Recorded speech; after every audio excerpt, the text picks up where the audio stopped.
The Tale of Samuel Whiskers, or The Roly-Poly Pudding, written by Beatrix Potter, published in 1908. Once upon a time there was an old cat called Mrs. Tabitha Twitchit, who was an anxious parent. She used to lose her kittens continually, and whenever they were lost, they were always in mischief. On baking day she determined to shut them up in a cupboard. She caught Moppet and Mittens, but she could not find Tom. Mrs. Tabitha went up and down all over the house, mewing for Tom Kitten.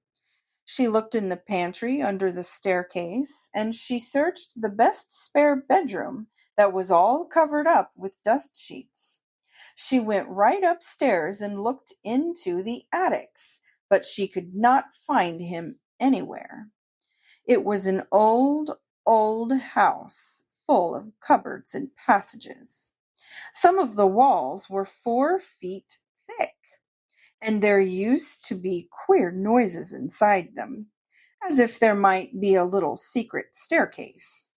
Certainly there were odd little jagged doorways in the wainscot, and things disappeared at night, especially cheese and bacon. Mrs. Tabitha became more and more distracted and mewed dreadfully. While their mother was searching the house, Moppet and Mittens had got into mischief. The cupboard door was not locked, so they pushed it open and came out. They went straight to the dough, which was set to rise in a pan before the fire. They patted it with their little soft paws. "Shall we make dear little muffins?" said Mittens and Moppet. But just at that moment somebody knocked at the front door, and Moppet jumped into the flour barrel in a fright. Mittens ran away to the dairy and hid in an empty jar on the stone shelf where the milk pans stand. The visitor was a neighbor, Mrs. Ribby. She had called to borrow some yeast. Mrs. Tabitha came downstairs, mewing dreadfully. "Come in, Cousin Ribby, come in and sit ye down. I'm in sad trouble, Cousin Ribby," said Tabitha, shedding tears. "I've lost my dear son Thomas. I'm afraid the rats have got him." She wiped her eyes with her apron. "He's a bad kitten, Cousin Tabitha. He made a cat's cradle of my best bonnet last time I came to tea. Where have you looked for him?" "All over the house. The rats are too many for me. What a thing it is to have an unruly family," said Mrs. Tabitha Twitchit.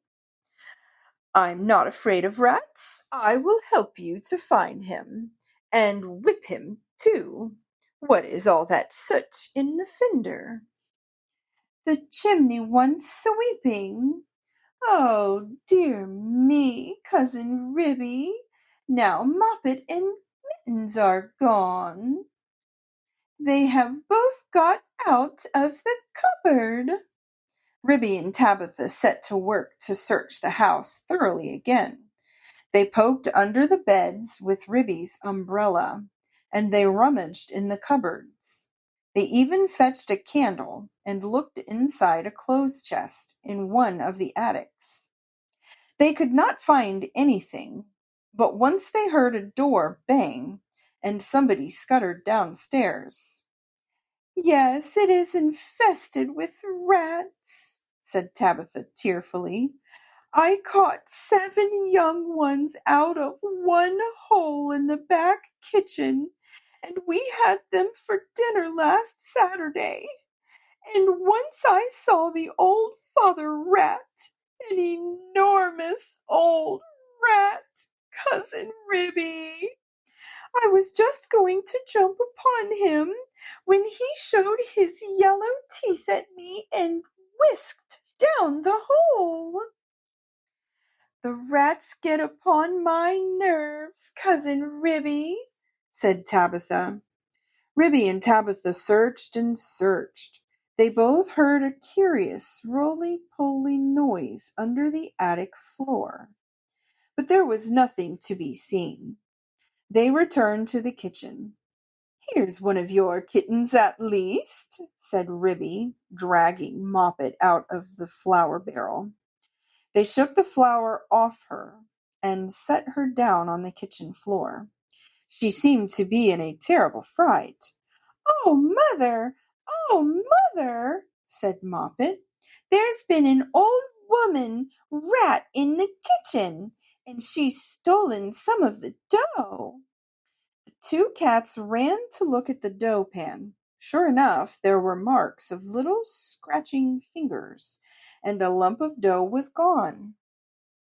"Which way did she go, Moppet?" But Moppet had been too much frightened to peep out of the barrel again. Ribby and Tabitha took her with them to keep her safely in sight while they went on with their search. They went into the dairy. The first thing they found was Mittens, hiding in an empty jar. They tipped up the jar, and she scrambled out. "Oh, Mother, Mother!" said Mittens. "Oh, Mother, Mother! There has been an old man rat in the dairy, a dreadful, enormous, big rat, Mother, and he's stolen a pat of butter and the rolling pin." Ribby and Tabitha looked at one another. "A rolling pin and butter? Oh, my poor son Thomas!" exclaimed Tabitha, wriggling her paws. "A rolling pin?" said Ribby. "Did we not hear a roly-poly noise in the attic when we were looking into that chest?" Ribby and Tabitha rushed upstairs again. Sure enough, the roly-poly noise was still going on, quite distinctly, under the attic floor. "This is serious, Cousin Tabitha," said Ribby. "We must send for John Joyner at once with a saw." Now, this is what had been happening to Tom Kitten, and it shows how very unwise it is to go up a chimney in a very old house, where a person does not know his way, and where there are enormous rats. Tom Kitten did not want to be shut up in a cupboard. When he saw that his mother was going to bake, he determined to hide. He looked about for a nice, convenient place, and he fixed upon the chimney. The fire had only just been lighted, and it was not hot, but there was a white, chalky smoke from the green sticks. Tom Kitten got upon the fender and looked up. It was a big, old-fashioned fireplace. The chimney itself was wide enough inside for a man to stand up and walk about, so there was plenty of room for a little tomcat. He jumped right up into the fireplace, balancing himself upon the iron bar where the kettle hangs. Tom Kitten took another big jump off the bar and landed on a ledge high up inside the chimney, knocking down some soot into the fender. Tom Kitten coughed and choked with the smoke, and he could hear the sticks beginning to crackle and burn in the fireplace down below. He made up his mind to climb right to the top and get out on the slates and try to catch sparrows. "I cannot go back. If I slipped, I might fall in the fire and singe my beautiful tail and my little blue jacket." The chimney was a very big, old-fashioned one. It was built in the days when people burnt logs of wood upon the hearth. The chimney stack stood up above the roof like a little stone tower, and the daylight shone down from the top. under the slanting slates that kept out the rain. Tom Kitten was getting very frightened. He climbed up and up and up. Then he waded sideways through inches of soot. He was like a little sweep himself. It was most confusing in the dark. One flue seemed to lead to another. There was less smoke, but Tom Kitten felt quite lost. He scrambled up and up, but before he reached the chimney top, he came to a place where somebody had loosened a stone in the wall. There were some mutton bones lying about. "This seems funny," said Tom Kitten. "Who has been gnawing bones up here in the chimney? I wish I had never come. And what a funny smell! It is something like mouse, only dreadfully strong. It makes me sneeze," said Tom Kitten. He squeezed through the hole in the wall and dragged himself along a most uncomfortably tight passage where there was scarcely any light. He groped his way carefully for several yards. He was at the back of the skirting board in the attic, where there is a little mark in the picture. All at once he fell head over heels in the dark, down a hole, and landed on a heap of very dirty rags. When Tom Kitten picked himself up and looked about him, he found himself in a place that he had never seen before, although he had lived all his life in the house. It was a very small, stuffy, fusty room, with boards and rafters and cobwebs, and lath and plaster. Opposite to him, as far away as he could sit, was an enormous rat. "What do you mean by tumbling into my bed all covered with smuts?"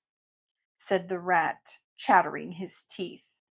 "Please, sir, the chimney wants sweeping," said poor Tom Kitten. "Anna Maria! Anna Maria!" squeaked the rat. There was a pattering noise, and an old woman rat poked her head round a rafter. All in a minute she rushed upon Tom Kitten, and before he knew what was happening, his coat was pulled off, and he was rolled up in a bundle and tied with string in very hard knots. Anna Maria did the tying. The old rat watched her and took snuff. When she had finished, they both sat staring at him with their mouths open. "Anna Maria," said the old man rat, whose name was Samuel Whiskers, "Anna Maria, make me a kitten dumpling roly-poly pudding for my dinner. It requires dough and a pat of butter." "And a rolling pin," said Anna Maria, considering Tom Kitten with her head on one side. "No," said Samuel Whiskers. "Make it properly, Anna Maria, with breadcrumbs." "Nonsense! Butter and dough," replied Anna Maria. The two rats consulted together for a few minutes and then went away. Samuel Whiskers got through a hole in the wainscot and went boldly down the front staircase to the dairy to get the butter. He did not meet anybody.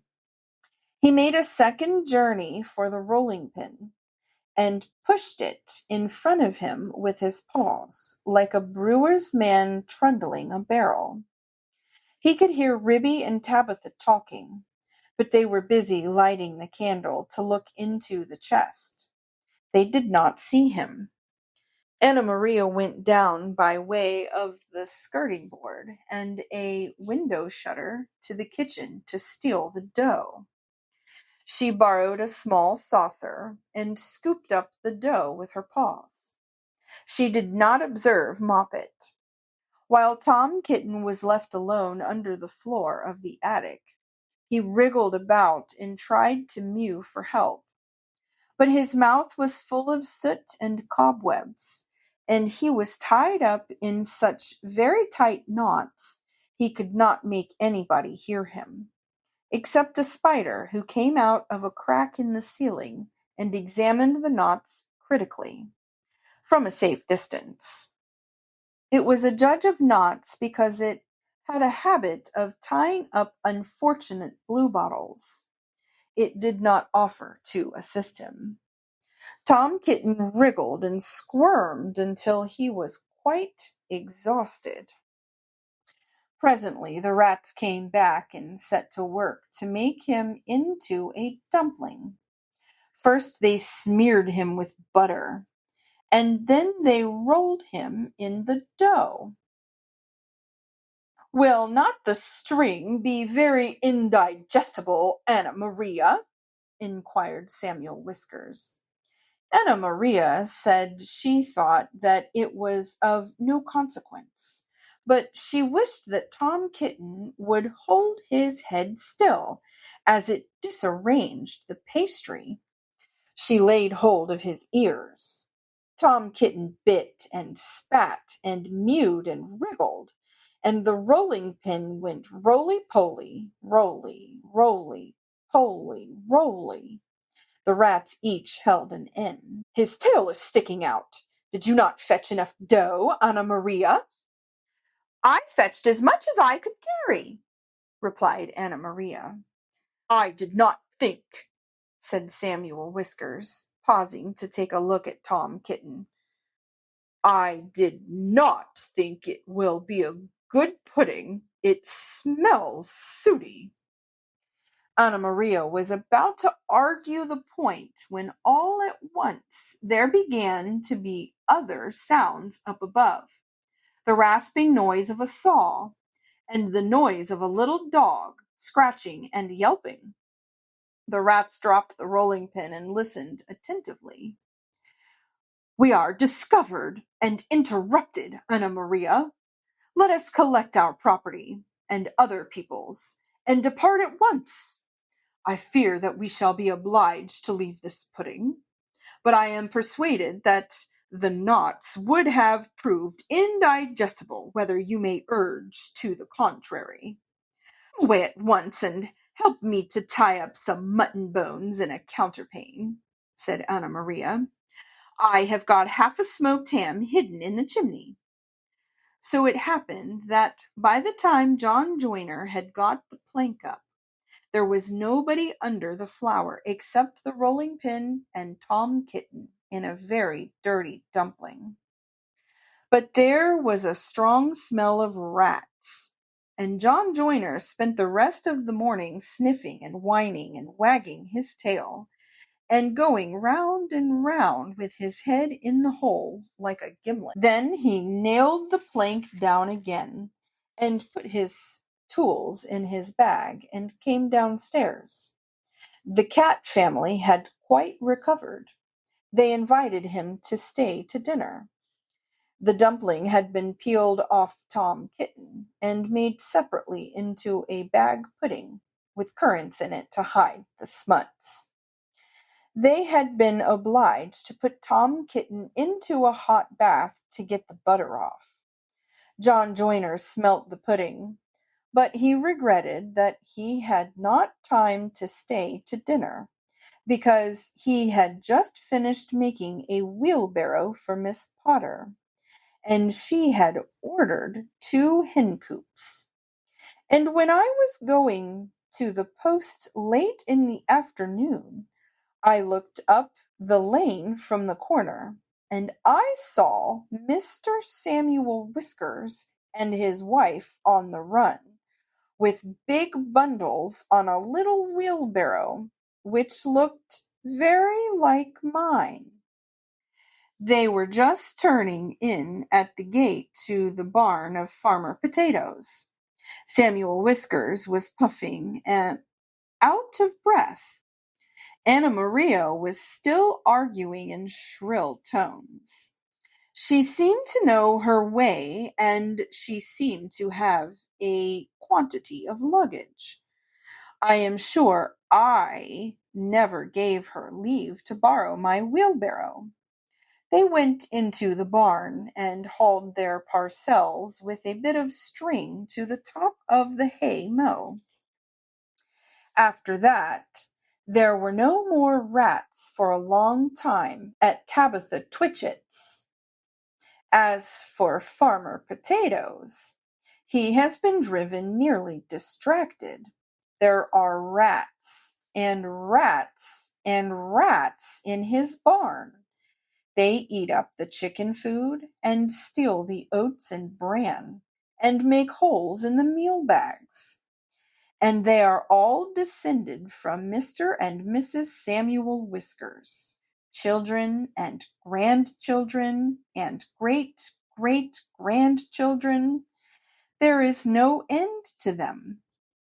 Moppet and Mittens have grown up into very good rat-catchers. They go out rat-catching in the village, and they find plenty of employment. They charge so much a dozen, and earn their living very comfortably. They hang up the rats' tails in a row on the barn door to show how many they have caught, dozens and dozens of them. But Tom Kitten has always been afraid of a rat. He never durst face anything that is bigger than a mouse. The end.